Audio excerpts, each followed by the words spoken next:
همین جوان حدود نیم ساعت یا یک ساعت شد قریب در این درآمدگاه مترو ایستاده است. در قپیده است ایستاده است که دیگر را بگذارد، مردم بگذارد بیم علا متروی هم روان بیایم. یک جوان یا برادر مسلمان ما و شما هسته، راستی ملتش نمیدونم و احتمالا که تاجیک باشد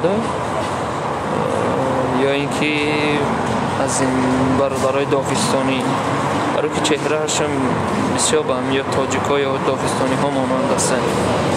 ماشاءالله به این اخلاق و رفتار و آدابش جوانای مسلمان هم میگنن. نگاه کنین هر کسی که میگذرد واقعا حیران نگاه میکنه که برای چی جوانی کارا کرده ایستاده.